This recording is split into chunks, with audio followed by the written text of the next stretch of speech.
guys, how are you today? I hope you're having a fantastic day with whatever you're doing. Today I'd love to show you how easy it is to make this really beautiful, entertaining masterpiece called a herb and garlic pull apart bread. Now the beautiful thing about this bread is you don't have to do it herb and garlic style. You can put into this bread whatever you want. So you could be putting into it custard, you could be putting into it jam, you could be putting into it maybe a different style of butter. There are so many things. You can even just do like a pizza one with tomato paste and a cheese in it. So I'm going to show you how to make the dough. Then I will come back and I will show you how we then assemble it to make this beautiful pull apart that's just perfect for any occasion. So I'm just going to scroll down because I'm skipping the step today where we actually make our own butter and we make a herbed butter. So I'm going to skip that step, although I would suggest if you're following it exactly to the recipe, then make it first because you can then continue on with your dough using your dirty bowl from your butter. You don't need to clean it out in between, which that's just an absolute, godsend when it comes to Thermomix recipes. We all love that. So here we go. 450 of lukewarm water. In it goes. So up with those scales, how good are the scales? Now I've actually shortcutted this a bit by, I hope I've got enough, close enough, by putting in water that was already slightly warm, just slightly. I'm a bit short, I'm 25 grams, which is a tablespoon short on water. It'll be fine, okay? That's just over a tablespoon. Now it's asking for 1 tablespoon of dried instant yeast or 40 grams of fresh. So I've got my dried instant tablespoon. Now notice how I'm sprinkling it around the knob in the center, because if it sits on top of that little knob, it won't get used, and we want it to be utilized in our food, yeah? On with the lid. And now it's going to heat this up to 37 degrees. And you can see in there already, see the little number above 37? That tells me my water is already at 40 degrees. That was because I cheated and my tap was hot, so I just continued using that warmish water. You wouldn't want it hotter than 40. 40 was just what came out. I totally fluked that. But if it's 45, it's going to start killing your yeast. And you need the yeast for your beautiful fluffy bread. All right, I'm going to stop mine. Oh, it's actually popped up to 47. There we go. All right. Meanwhile, grease the bottom of a springform cake tin. Now, I've got a little bit of advice around that. If you're doing the springform tin, please put it on a tray because it is going to make a big, leaky, oily mess otherwise in your oven. If you're using more like a cake tray, the cake tin that has no springform on the side, it'll be fine because it can't go anywhere. It'll just be nice and soft underneath. But definitely springform. I've made that mistake a few times and it needs a tray underneath it to capture the oil that will run out otherwise. Just a little tip. Okay, here we go. 750 gram of baker's flour. Now baker's flour is this stuff you buy in a big 5 kilo bag from the supermarket. It's normally found on the very bottom shelf of your supermarket, and yes, it does come in a 5 kilo bag, which is way more cost effective than the double A flour that that they sell in a 500 gram bag. So here we go, 750. This is one of our larger doughs to make in the Thermomix, this dough. It fits beautifully in a jumbo tin. Hoping I've got enough left in my bag. I might be running short on flour too. That's right, it'll match my running short on water as well. Let's see if I can get pressed out. There we go, that'll do. Close enough is certainly good enough with Thermomix. So if I've helped you learn anything through my videos, it's that close enough is definitely good enough. All right. 1.5 teaspoons of salt. Don't skimp on your salt. It just won't taste right. And the family will tell you that it won't taste right. So it's definitely necessary. So 1.5 teaspoons of salt. And 100 grams of olive oil. Don't skip on the oil either. It makes part of the magic of your bread, okay? This is way healthier than the store-bought stuff, even though you feel like you're using an entire bottle of oil, I promise you. All right, here we go. No nasties in this. 104. All right, on with my lid. Now it's going to combine for 6 seconds on speed 6. So this is our basic bringing of a batter together. So it might be a cake batter or a biscuit batter. 6 seconds, speed 6 is your bring together speed, okay? Let's do that.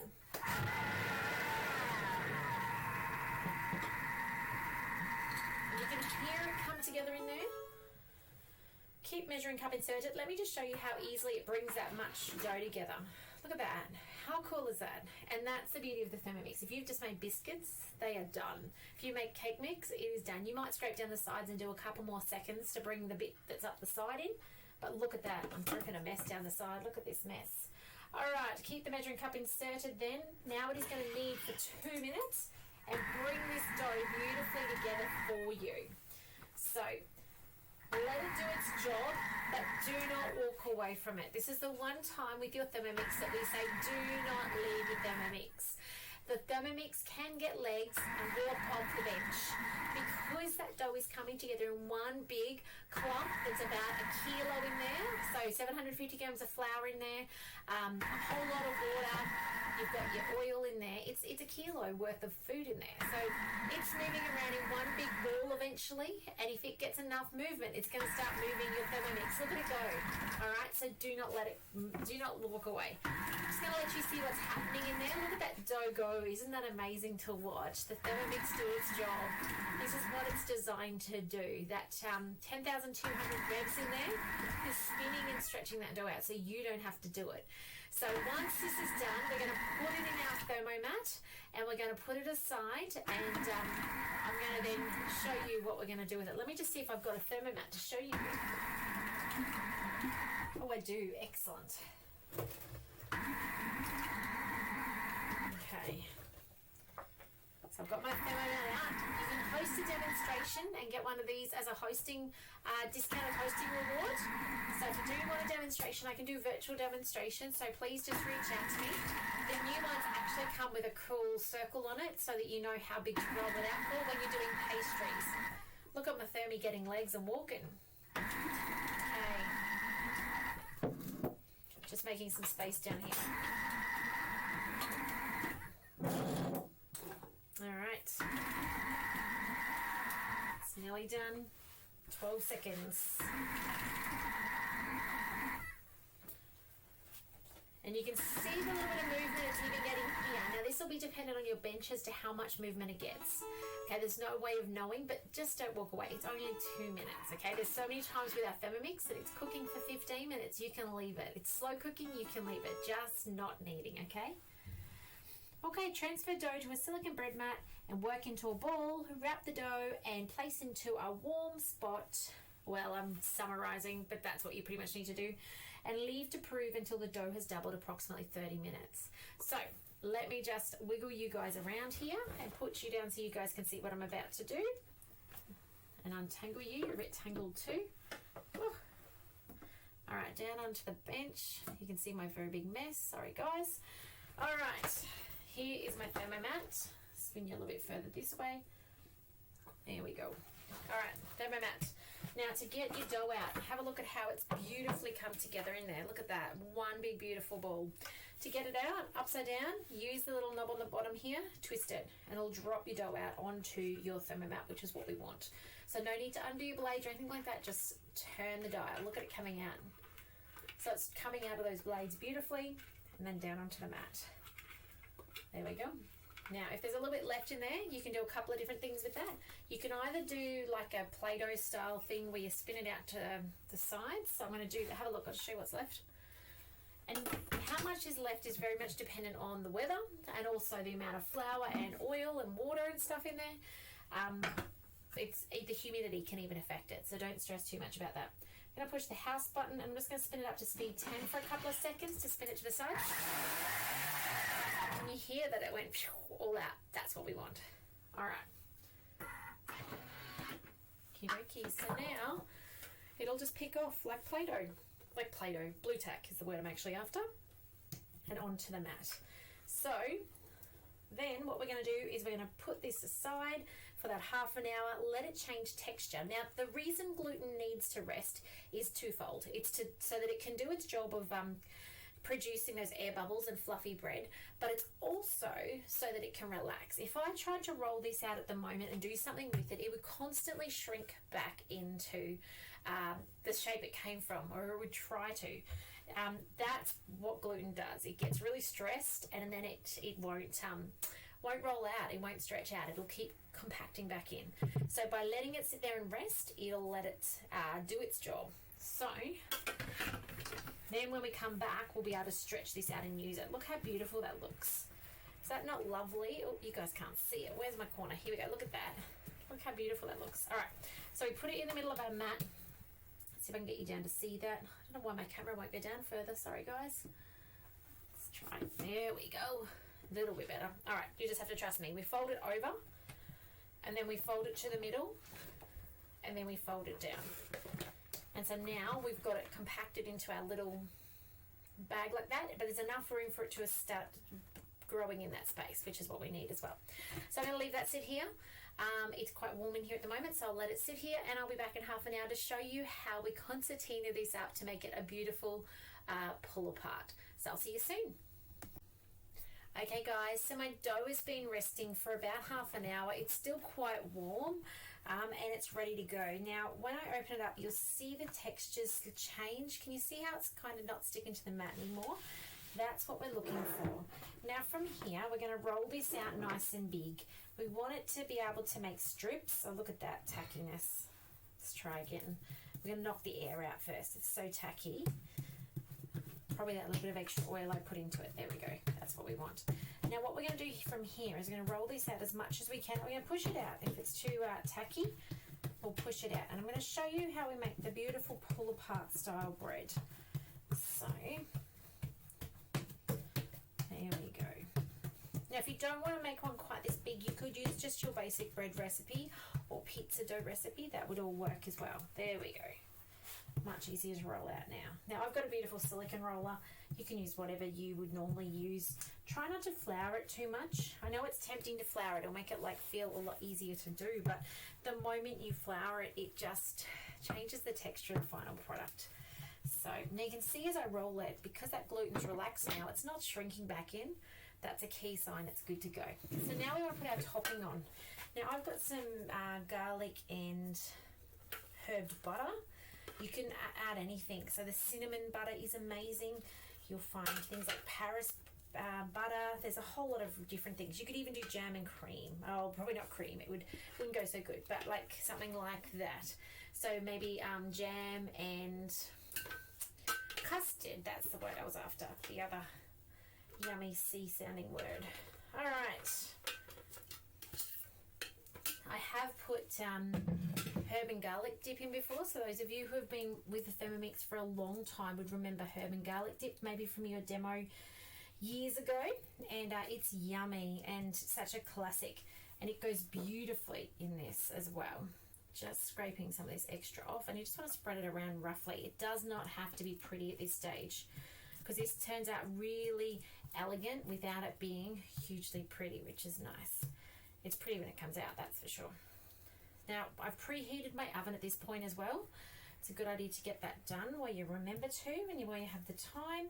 All right, so from here, we now slice it into strips. So depending on how deep your tray is, depends on how deep those strips are.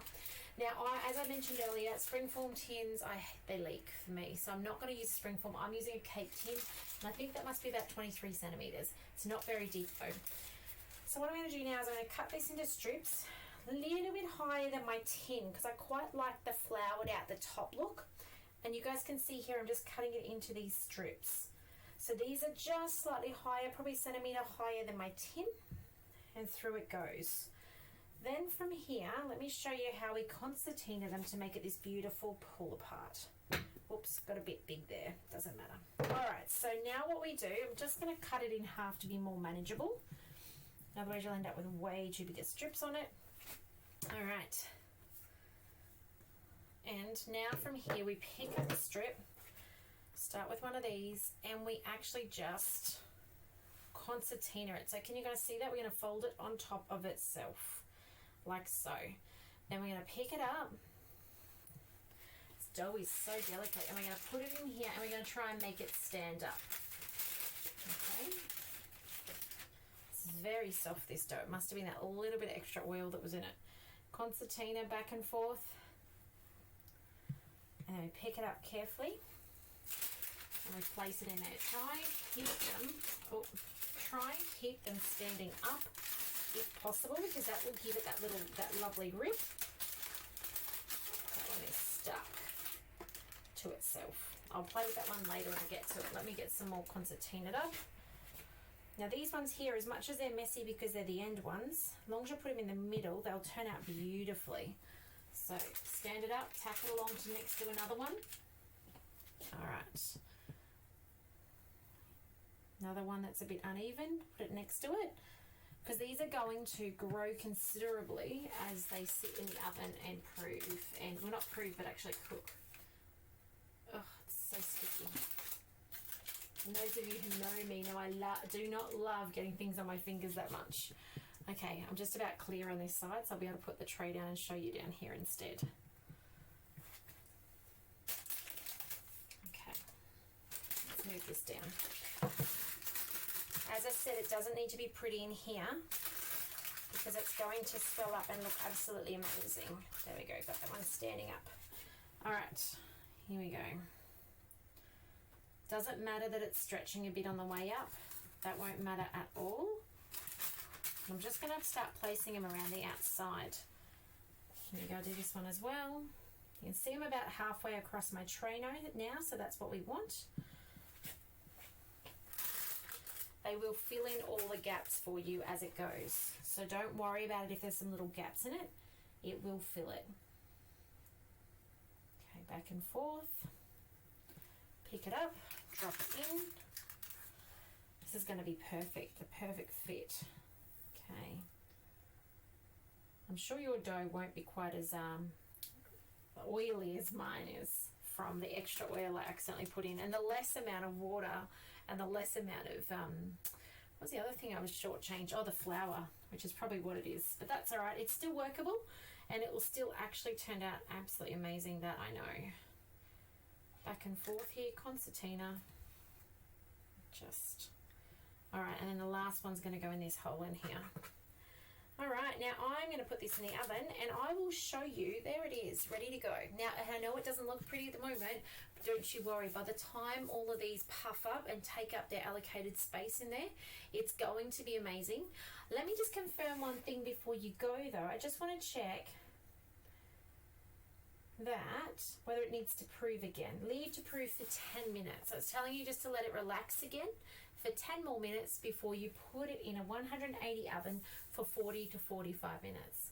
Now this is going to taste and look absolutely amazing. So please do share your pictures when you are finished yours. My picture you'll see at the beginning of this video.